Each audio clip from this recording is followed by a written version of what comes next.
Hello again, everybody. I'm Scott Casper, and it's time to take a look at the news from the national governing body of our sport, USA Wrestling. We start the week in Las Vegas, Nevada, the beautiful South Point Arena, one of the biggest events of the wrestling season, the U.S. Open Championships. Well, the event featured the top athletes in the country in 3 Olympic styles, all battling it out for national titles and All-American honors. Also up for grabs, an automatic bid to the final round of the upcoming World Team Trials. Well, the Open was broadcast to the nation on Universal Sports and NBC Sports Networks and through a live stream on Flow. As part of the event, the UWW Junior Nationals, the Veterans Nationals, and the Western Junior Regionals, as well as the U.S. Kids and Cadet Open were contested there as well. Let's start with the senior Greco-Roman division. Only one champ and runner-up would advance to the Greco-Roman World Team Trials in Ithaca, New York, June 4th. The gold medal round was also the first match of the best-of-3 championship series for the world team, so winning the Open in Greco-Roman this year was huge. It was a great weekend for the top-ranked wrestlers as 7 of the 8 of the 2014 world team captured a U.S. Open title. As a world bronze medalist in 2014, Andy Bisick was automatically placed in the U.S. Open finals as part of the new format. He drew a young man named Dylan Cowan in the finals who shocked the nation when he powered his way through the 165-pound bracket. Bisick wasted little time, however, scoring on throws and turns for an 11-0 tech fall early in the first round, earning his second straight U.S. Open title. I haven't had a real successful block of training. I've had some injuries, so mentally I think it's helped me improve, but physically I haven't been able to put in as much work. Kind of got pretty hyped for this match, and was excited to get it taken care of. Two-time Olympian Spencer Mango placed 5th in the world the last 2 years and was also able to sit out until the 130-pound finals.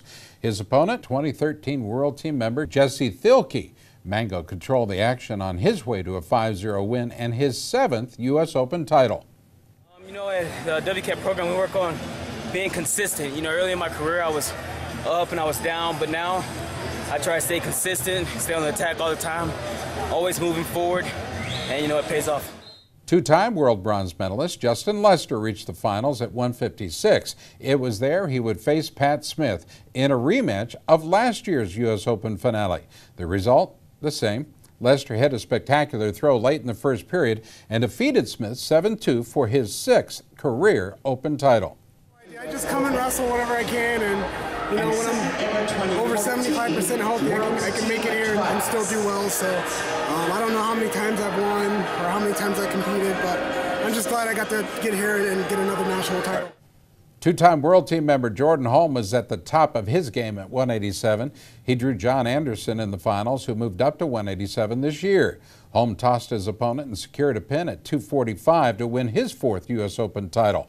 Holm was also named the outstanding wrestler in Greco. I never let myself think beyond my next match. Very rarely. When I'm in the room and I'm thinking about being a world champion, absolutely I'm thinking about being a world champion. But my next match, I'm going to go into it just as much focus as I went into this match, Two-time world team member heavyweight Robbie Smith finished 5th in the world in 2013. He put on quite a show in the finals. He had a pair of big moves to defeat Toby Erickson by a 9-0 tech fall and won his 2nd U.S. Open crown. I just want to get back to Worlds this year. Toby's a good competitor. We got two more matches in Ithaca. Hoping it goes 1. We train every day together, so it'll be good. It'll be fun to go out there and wrestle. I'm just excited to get back on that world stage and wrestle. Two-time world team member Kaylor Williams cruised to a 13-3 tech fall over two-time junior world team member Kevin Beasley in the finals. Again, they were at 216. It was Williams' 2nd straight Open crown. Hey, this is my job. I'm supposed to win. That's the Army tradition, And so I just try to adhere to that, try to be the best I can be. Like I said, for all those guys overseas. 2014 World Team member Bryce Sidoris came away with his first Open title at 145. He edged out Alejandro Sancho in the finals 1-0. It feels great because I put a lot of work in this past year, going on different overseas trips, going out to Colorado and getting extra work in there. So a lot of sacrifices, especially with my family and my wife sacrificing me being gone and taking care of the home, so it means a whole lot. Well, the only U.S. Open champ who had never made a senior world team was young Patrick Martinez at 176. The Florida native and new U.S. Army team member defeated teammate C.J. Myers in the championship bout 3-1, and he won his first Open title. Where does Patrick Martinez come from to give this performance? A lot of hard work, that's where it came from. I've been training Greco since last May nonstop. I've been traveling overseas, putting in the time, and it's paying off. You can look for these same 16 wrestlers at the World Team Trials in Ithaca June 4th. The U.S. Open champions will carry a 1-0 lead into the best-of-3 series. In the team race, the U.S. Army won the Division I team title. The New York Athletic Club finished in second. In Division II, the Minnesota Storm captured the team title there. All right, quick timeout. More when we return.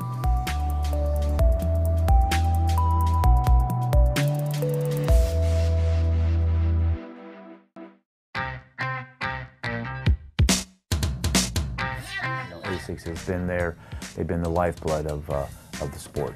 It's been a long time, and they've been at the top of the game every year, forever.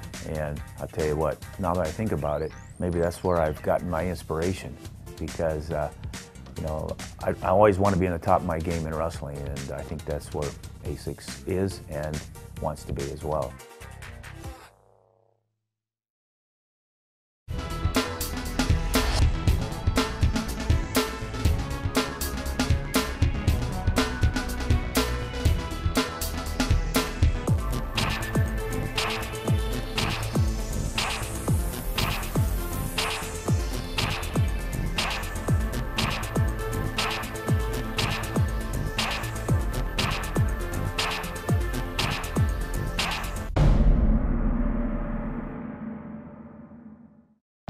Hi, I'm Wayne Boyd, Director of Operations and Development for Titan Mercury Wrestling Club.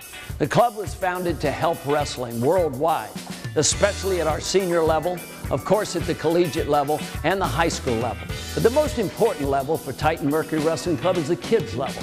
And these are some of the guys today that will be tomorrow's Olympic champions. Let's hear it, guys. Titan Mercury! That's Titan Mercury Wrestling Club, San Marino, California.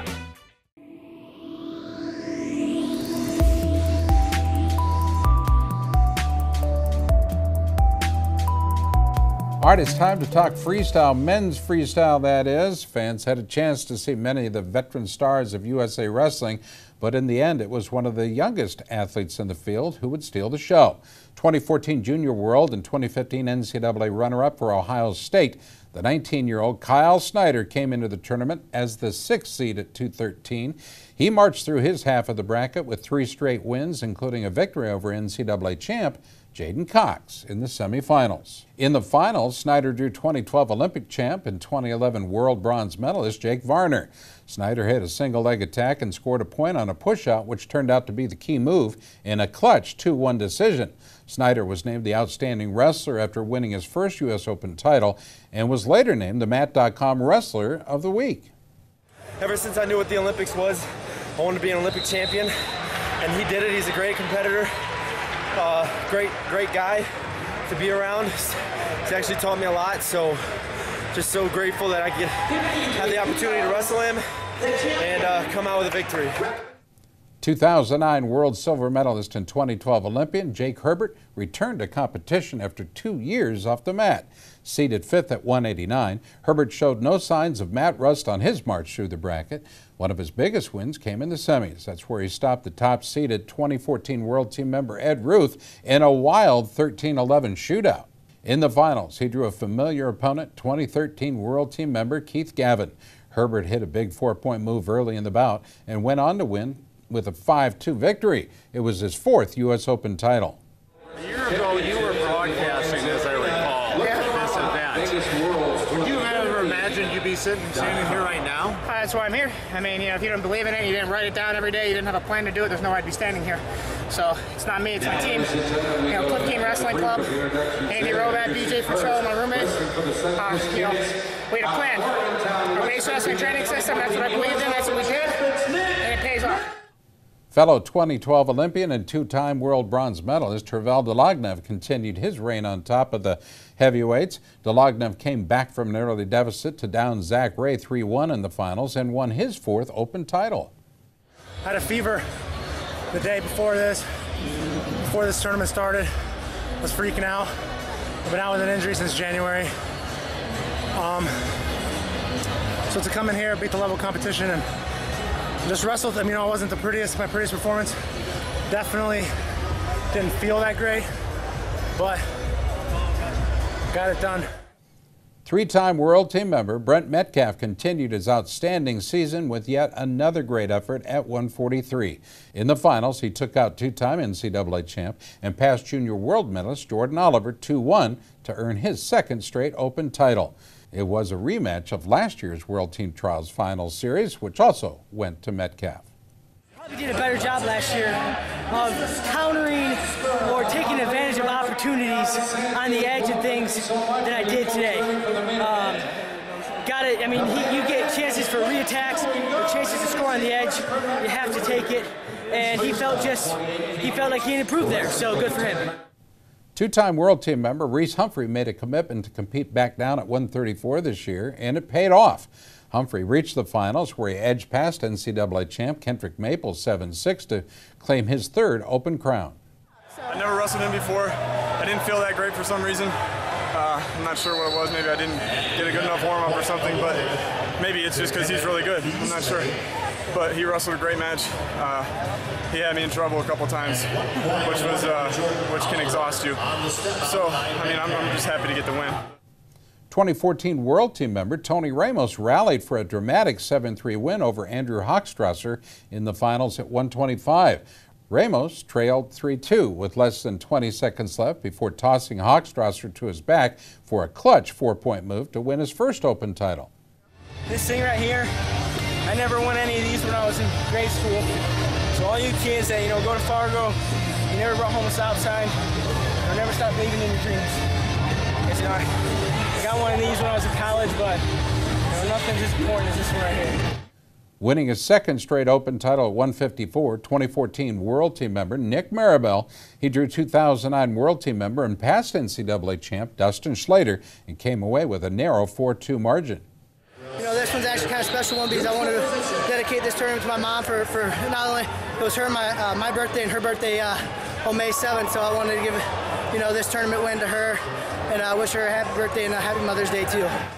Well, at the last 2 Opens, he took 2nd. 2-time Hodge Trophy winner David Taylor won gold this year at 163. Taylor scored an early takedown to defeat past NCAA champ and 2012 Olympic trials runner-up Andrew Howe in the final freestyle match of the night. I wanted to win.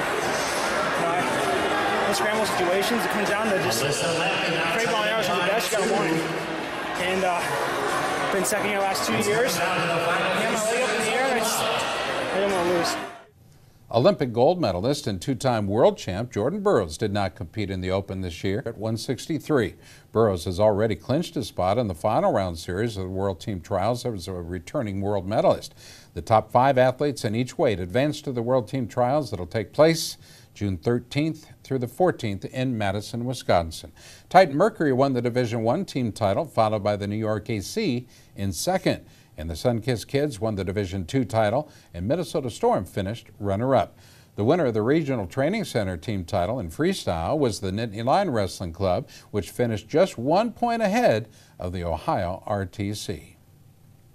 More wrestling news when we continue. Stay tuned. This is USA Wrestling Weekly.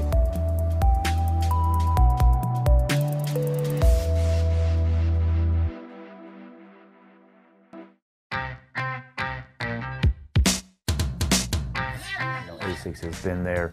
They've been the lifeblood of the sport. It's been a long time, and they've been at the top of the game every year, forever. And I'll tell you what, now that I think about it, maybe that's where I've gotten my inspiration, because I always want to be in the top of my game in wrestling, and I think that's where ASICS is and wants to be as well.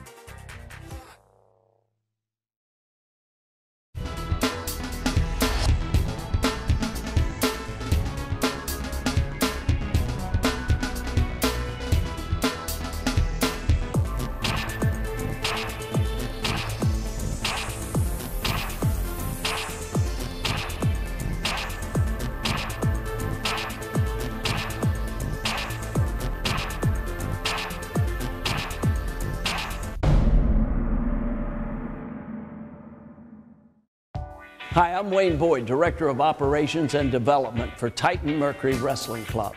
The club was founded to help wrestling worldwide, especially at our senior level, of course at the collegiate level and the high school level. But the most important level for Titan Mercury Wrestling Club is the kids level. And these are some of the guys today that will be tomorrow's Olympic champions. Let's hear it, guys. Titan Mercury! That's Titan Mercury Wrestling Club, San Marino, California.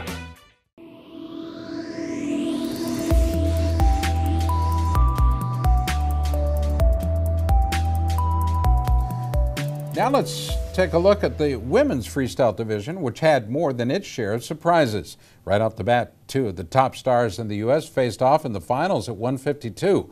World champ and four-time world medalist Elena Paraskova moved up a weight this year and faced 2008 Olympic bronze medalist and 2014 world team member, the top-seeded Randy Miller. Paraskova scored a pair of takedowns early in the bout and held off a late charge by Miller for a 4-3 victory and her 7th straight U.S. Open title. Winning a national title every single time it's something special, and every match has been different. I think this is the first time I've won at a heavyweight, so I think that's something new. But yeah, by far I wouldn't say it was one of my more exciting matches, but I think it's just the weight class a lot heavier and just the opponent matchup. Two-time world champ and four-time world medalist Adeline Gray powered her way to a 15-4 tech fall over her opponent, Jackie Cataline. At 165, a very tough bout indeed. That got her her 3rd Open title. It's an amazing opportunity to go out and represent the United States, and I got one more tournament, 2 matches, probably wrestle Jackie again. She's a tough girl, she's going to make it through that bracket, and I'm excited to get the opportunity to represent the United States of America on the grand stage here in Vegas again. It'll be so great.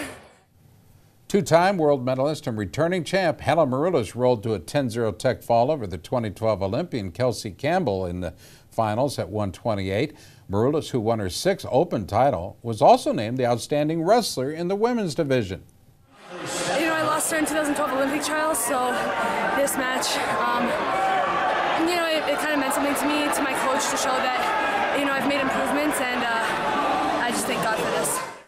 It was a great night for the U.S. Army program, which finished with 3 individual champs, including 2 veteran stars who came into Vegas as the underdogs. Two-time world team member Whitney Condor earned her 3rd Open title. She rallied for a 5-3 win over Carlene Silbersky in the finals at 116. I mean, it feels great. I definitely want to represent the U.S. again and represent the Army as well, and just represent the country. I mean, it's definitely a great opportunity, and I definitely want to be able to represent and be able to bring back a medal this time. Two-time world team member Lee James Provisor put on a great performance at 132. The 34-year-old came in as the 4th seed, but powered her way to the finals, where she topped 2014 world team member Jenna Burkert 6-1. It was her 2nd Open title. The first, well, that one came back in 2007. I mean, I didn't know what was going to happen. Everybody around me just kept telling me, you're going to do great, you're going to win. And I believed them before I believed myself, you know. But just kept trying to keep positive self-talk and just go out there and wrestle my match and not worry too much about what my opponent's going to do. Just try to wrestle well and control the tie. Well, you have to go back to 2006 Open for the last national title by Sharon Jacobson. She hasn't wrestled since 2012. Jacobson had been competing in mixed martial arts and decided to return to the mat at 128. In a wild seesaw battle, Jacobson finished strong to defeat college star Jakara Winchester 12-9. Man, like, I came into this tournament like I'm just having fun. I'm just here and I'm going to see how I can do, and yeah, it's just whatever. Of course, I wanted to win, and then here I am in the finals. I was like, hey, this is mine, you know? Winning her 2nd career Open title was Erin Claudio, who scored a gritty 9-3 win over college star Amanda Hendy in the finals at 138. Claudio had previously finished 2nd in the Open 3 times. I just want to say thank you to Sunkiss and Isogenics for all their support, and Happy Mother's Day to my mom. She's helped me get all this way, and I just want to say Happy Mother's Day and I love you, Mom. In perhaps the most loaded weight class, 2-time junior world champ Victoria Anthony claimed her 1st U.S. Open title at 105. She came out aggressive in the finals, defeating 2-time world medalist Alyssa Lampy 6-4. Anthony had placed 2nd at the Open the last 3 years. I honestly felt like I was getting off to a slow start, but one thing I've just been working on is like calming myself down. I can be pretty hyperactive, which plays a role in my wrestling in a good way and also a bad way. So I just got out there calm, knowing that maybe the first period wasn't as much motion and action as I wanted, but I can always bring it back. So. Well, the top 7 athletes in each weight advanced to the World Team Trials in Madison, Wisconsin. That'll again take place the 13th and the 14th of June. The Titan Mercury Wrestling Club won the Division I team title, and the Sunkissed Kids finished in second. The New York AC won the Division II team title, with the U.S. Army finishing in second. What a brand new tradition at the Open. USA Wrestling recognized an overall team champ based on results in all 3 styles. This year's overall champ, the U.S. Army's World Class Athlete Program. Congratulations on a great U.S. Open performance by our soldiers. Our wrestling news continues after this.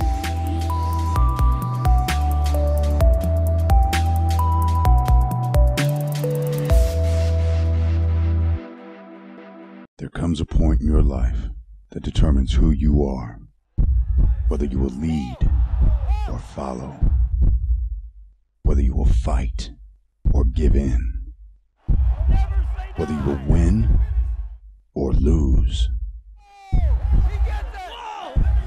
and what you will count as your victory.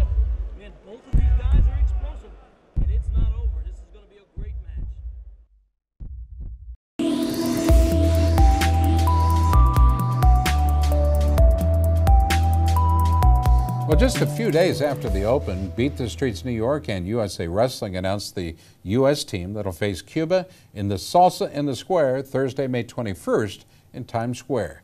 The card will feature a total of 14 athletes in 3 Olympic styles. The American team is loaded and includes 9 of the 2015 Open champs from Las Vegas, 3 Olympic medalists, 6 world medalists, 4 Dan Hodge Trophy winners, a 4-time WCWA Women's National Champ, and a combined 17 NCAA titles. Olympic champ, 2-time world champ, and Hodge Trophy winner Jordan Burroughs will weigh in at 163. Olympic bronze medalist and world champ Clarissa Chun will see action at 105. Olympic bronze medalist Randy Miller will be in there at 152. 2-time world medalist Travel Delagnev will see action at heavyweight. 2-time world medalist and 4-time women's college champ Helen Maroulis will be there at 121. World silver medalist, Olympian, and Hodge Trophy winner Jake Herbert will be there at 189. World bronze medalist Andy Bisick will see action at 165. 2-time Hodge Trophy winner and University world medalist David Taylor will be in action at 163. Hodge Trophy winner and 3-time world team member Brent Metcalf will represent at 143. NCAA champ and world team member and fellow Hawkeye Club member Tony Ramos will be there at 125. Junior world champ and U.S. Open champ Kyle Snyder will be there at 213. 2-time Olympian and University world champ Spencer Mangle will wrestle at 130, and New York City native and college star Rosemary Flores will be in action at 132. Now there will be a special challenge match between the reigning NCAA Division I champ Alex Derringer of Oklahoma State and reigning NCAA Division II champ Joey Davis of Notre Dame College. Now, Derringer is a 2-time NCAA champ and Davis a 3-time NCAA champ who has not lost a college match. Cuba announced its lineup a week ago, loaded with Olympic and world medalists in men's freestyle and some exciting young talents in all 3 styles. Assistant National Freestyle Coach Bill Zadek talked to us about the U.S. lineup. This is always a key event on our schedule, and Mike Novogratz works really hard at bringing in great teams. This year we're facing Cuba, which of course is an extremely talented team from top to bottom. We just saw them at the World Cup here less than a month ago. And so we're really excited to look at our team. We have several of our national champions, as you said, and Jordan Burroughs, our leader. And it'll be interesting to see the progress we've made in the last month. So we're really excited about it. Hey, it's time for our USA Wrestling Photo of the Week contest. The pictures are sent in by wrestling families and fans from around the country and are being considered for our contests in our USA Wrestler magazine and our USA Wrestling Facebook page. This week's pick was taken by Dean Manabog and shows Daniel Manabog of the Katy Area Wrestling Club in Texas winning the 120 schoolboy division at the Woodlands Greco-Roman tournament in Texas. Nice throw. You can have your photos considered for our contest simply by emailing them to Gary Abbott at gabbott@usawrestling.org. Folks, that'll do it for this week's show. From all of us at USA Wrestling, I'm Scott Casper, and we'll see you next week.